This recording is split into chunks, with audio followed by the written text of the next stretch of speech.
আমরা আগের ভিডিওতে এই কোডগুলো শিখছিলাম, তো এই কোডগুলো আজকে আমরা এখান থেকে ডিলিট করে দেই। এই পর্যায়ে আমরা শিখব সাবট্যাগ ও সাবট্যাগ। তো বন্ধুরা, পানের সংকেত কি? তো আমাদের পানের সংকেত H2O H2O। তো আমরা আমাদের এডিটর কোডে আমরা একটা পি ট্যাগ নিলাম। তো সেখানে যদি আমরা লিখি FSD, এখানে 2 দেব। তো এইটা লিখলাম, লিখে যদি আমরা আমাদের ওয়েবসাইটে একটা রিলোড দেই, তো সেক্ষেত্রে কিন্তু আমাদের FSD2 এই লেখাটা এরকম দেখাচ্ছে।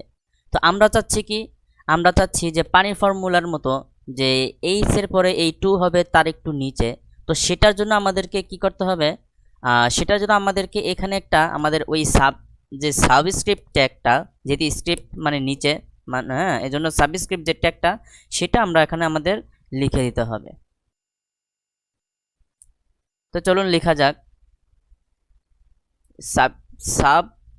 সাব ট্যাগের ভিতরে আমরা এখানে 2টা লিখে দেব। তো এবার যদি আমরা আমাদের ওয়েবসাইটে গিয়ে একটা রিলোড দেই, তো বন্ধুরা আমাদের এই FSD2 পানির সংকেত সেটার মতো কিন্তু দেখাচ্ছে। এভাবে আমরা আমাদের সাবস্ক্রিপ্ট ট্যাগ ব্যবহার করতে পারি। তো বন্ধুরা, FSD2 তো হইলই। তো এবার আমরা যদি এই FSD2কে ওপরে লিখতে চাই অনেকটাই এরকম, যে x² y² এরকম আর কি। তো যদি এরকম লিখতে চাই, x এর ওপরে এখানে 2 আছে, y এর ওপরে 2 আছে, তো এই লেখাটা আমরা কিভাবে লিখব? তো সেটার জন্য আমাদেরকে আমরা চলে যাই আমাদের এডিটর কোডে। এখানে গিয়ে যদি আমরা লিখি একটা পি ট্যাগ, তো পি ট্যাগের ভিতরে আমরা লিখলাম কি FSD2। তো যদি আমরা আমাদের ওয়েবসাইটে গিয়ে একটা রিলোড দেই, তো আমাদের লেখাটা এরকম দেখাচ্ছে। তো যেহেতু আমরা এটাকে ওপরে উঠাবো, FSD2 এই 2টাকে আমরা ওপরে উঠাবো অনেকটাই টুপি পরানোর মতো। তো বন্ধুরা চলেন আমরা আমাদের এখানে টুপিটা পরাই দেই। এখানে আমরা লিখবো সাব। তো অটোমেটিক আমাদের ইঞ্জিন ট্যাগটা চলে আসছে। তো এটার ভিতরে আমরা 2 বসায় দেব।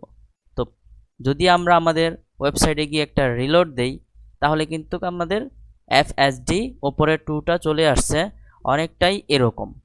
তো আমরা যদি চাই, তো এখানে আমরা একটা লিখলাম পি ট্যাগ, এখানে লিখলাম FSD একাডেমি। তো আমরা এখন চাচ্ছি FSDর উপরও 2 দিব, একাডেমির উপরও 2 দিব। তো সেজন্য আমাদেরকে কি করতে হবে, আমাদের একটা সাব ট্যাগ নিতে হবে। তো ইন্ডিং ট্যাগ অটোমেটিক চলে আসছে। তো সাব ট্যাগের ভিতরে যদি আমরা 2 দেই, এবার আমরা একাডেমির উপরেও আমরা 2 দেব। তো সেক্ষেত্রে এখানেও আমরা একটা সাব ট্যাগ নিলাম। তো এখানে আমরা একটা 2 দিলাম। তো চলুন বন্ধুরা দেখি আমাদের ওয়েবসাইটে একটা রিলোড দিলে কীরকম দেখায়। তো এরকম দেখাচ্ছে FSD2 একাডেমিক 2। তো আমরা যদি চাই যে আমাদের FSDর নিচে থাকবে 2 আর একাডেমির ওপরে থাকবে 2, তো সেক্ষেত্রে আমাদের এখানে কি করতে হবে, সুপারস্ক্রিপ্ট ট্যাগ অর্থাৎ সাবট্যাগ এখানে লিখতে হবে। তাহলে কি করতে হবে, SUP ইন্টার দিলে আমাদের অটোমেটিক ইন্ডিং ট্যাগ চলে আসলো। তো এখানে আমাদের 2টা দিয়ে দেব।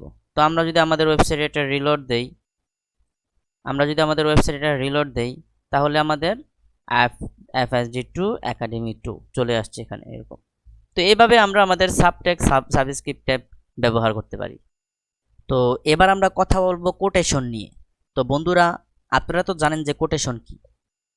যেমন বড় কোনো মনীষী বা বড় কোনো মানুষ কথা বলে বা ভাষণ দেয় অথবা কোনো উক্তি দেয়, সেই লেখাটা কিভাবে দেখায়, হয় কোটেশনের ভিতরে থাকে, নয়তো স্পেস দিয়ে তার নিচে থাকে।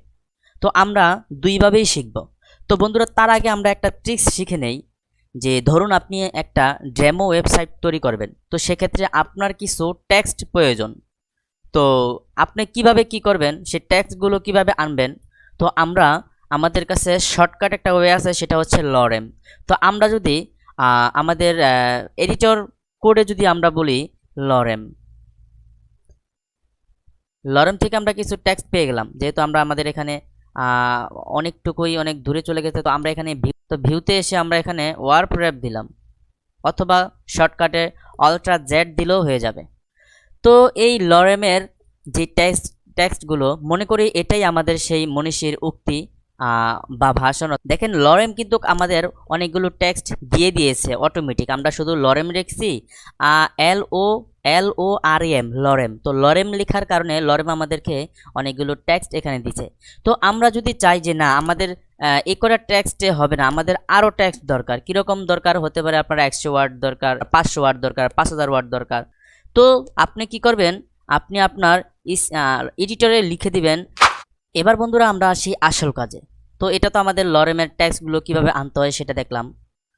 তো ধরেন আমাদের কোনো বিজ্ঞানী যে FSD, এখানে লরেমের আমাদের 200 ওয়ার্ড দরকার, তাহলে এখানে আমরা লিখে দিই লরেম। লরেম যদি এখানে লিখে 200 লিখি, তো আমাদেরকে কিন্তু 200 ওয়ার্ড দিয়ে দিল শেষ। তো এখানে যদি আমরা বলি যে লরেমকে, যে লরেম তুমি আমাকে 200 ওয়ার্ড দাও, তাহলে লরেম কিন্তু আমাকে 200 ওয়ার্ড দিয়ে দিল। তো FSD শেষ, এটা হচ্ছে বিজ্ঞানী। তো বিজ্ঞানী বলল যে লরেমের এই টেক্সটগুলো এটা হচ্ছে তার একটা ভাষণ বা উক্তি। আমাদের বিজ্ঞানী মহাশয় কিন্তু এই কথাগুলোই বলল। তো সেটাকে আমরা আমরা কোনো উক্তি বা ভাষণকে যেহেতু দুইভাবেই লিখি, তো আমরা প্রথমভাবে লিখব কি, যে আমরা এখানে প্রথমভাবে লিখব হচ্ছে কোটেশন দিয়ে, ব্লক কোয়েট দিয়ে। প্রথমভাবে লিখব ব্লক কোয়েট দিয়ে, যে আমাদের কোটেশনের ট্যাগ নেম হচ্ছে ব্লক কোয়েট। তো চলুন আমরা লিখে নিই ব্লক কোয়েট। ইন্টারপ্রেস স্কিল লয় আমাদের ব্লক কোয়েট যেই ইন্ডিং ট্যাগ এবং স্টার ট্যাগ উভয় ট্যাগ আমাদের চলে আসছে। তো এখানে আমরা আমাদের যেই বিজ্ঞানী মহাশয়ের যেই উক্তিগুলো আমরা লিখে দেব। লরেম আমরা 100 ওয়ার্ড নেই, লরেম 100 ওয়ার্ড। তো এবার যদি আমরা আমাদের ওয়েবসাইটে গিয়ে একটা রিলোড দেই, তাহলে কীরকম দেখায় বন্ধুরা? দেখেন দেখেন এরকম দেখাচ্ছে FSD says লরেমের এই ট্যাগগুলো, এটা হচ্ছে তার উক্তি, এরকম দেখাচ্ছে।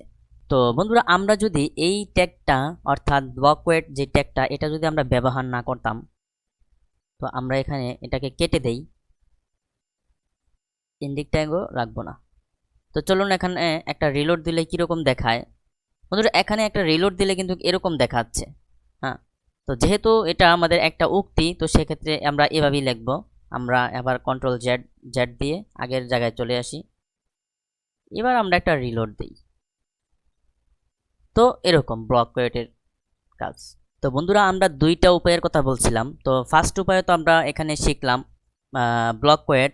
সেকেন্ড উপায়ে কিভাবে আমাদের উক্তিটা আমরা লিখব। তো সেজন্য আমরা আমাদের কোড এডিটরে চলে গিয়ে আমরা যদি এখানে আমাদের এগুলো ডিলিট করে দেই। তো সেকেন্ড উপায় হচ্ছে যে কোটেশন ট্যাগ। তো কোটেশনকে আমরা কিউ বলে ডাকি, কোটেশন ট্যাগকে আমরা কিউ বলে ডাকি। তো সেটার জন্য আমাদের কি করতে হবে, আমাদেরকে এখানে যদি আমরা কিউ লিখে ইন্টারপ্রেস করি, তো আমাদের স্টার ট্যাগ এন্ডিং ট্যাগ চলে আসছে। তো এটার ভিতরে যদি আমরা লিখি লরেমকে বলি তুমি আমাকে 50 ওয়ার্ড দিবা, তো ইন্টারপ্রেস করলে লরেম আমাকে এখানে 50 ওয়ার্ড দিছে। তো আমরা কি করলাম, এখানে আমাদের 50 ওয়ার্ড দিছে। তো আমাদের এখানে FSD says কোটেশনের ভিতরে আমাদের যেই উক্তিগুলো এরকম যদি এভাবে আমরা দিলাম, তো এটাকে যদি আমরা আমাদের ওয়েবসাইটে গিয়ে একটা রিলোড দেই, তো রিলোড দিলে কীরকম দেখায় বন্ধুরা? দেখেন FSD says, এরপর হচ্ছে এরকম। হ্যাঁ, তো এটা হচ্ছে তার একটি উক্তি। তো এরকম। তো আমরা যদি চাই এখানে আমাদের আমাদের দুটোটা ট্যাগকে যদি আমরা পাশাপাশি রাখি, তো দেখতে কীরকম দেখায় দেখি। এখানে আমরা লিখলাম FSD says says FSD says একটা কমা দিয়ে যদি আমরা লিখি ব্লক কোয়েট, এখানে লরেমকে বললাম তুমি কিছু আমাকে টেক্সট দাও, 50 ওয়ার্ড দিবা, এরকম। তো এবার আমরা আমাদের ওয়েবসাইটে গিয়ে একটা রিলোড দেই। তো এখানে বন্ধুরা পাশাপাশি দুইটা উক্তি কিন্তু দেওয়া আছে। হ্যাঁ, প্রথম ব্লক কোয়েটের উক্তি হচ্ছে এরকম, তারপর হচ্ছে কোটেশনের উক্তি হচ্ছে এরকম। তো বন্ধুরা আজকে আমরা দুইটা কোয়ার্টসের ব্যবহারই শিখলাম, যে ব্লক কোয়ার্টস কীভাবে লিখতে হয়, কোটেশন কীভাবে লিখতে হয়। তো বন্ধুরা আগামী পর্বে আমরা অ্যাব্রিভিয়েশন এবং অ্যাড্রেস ট্যাগ নিয়ে আলোচনা করব।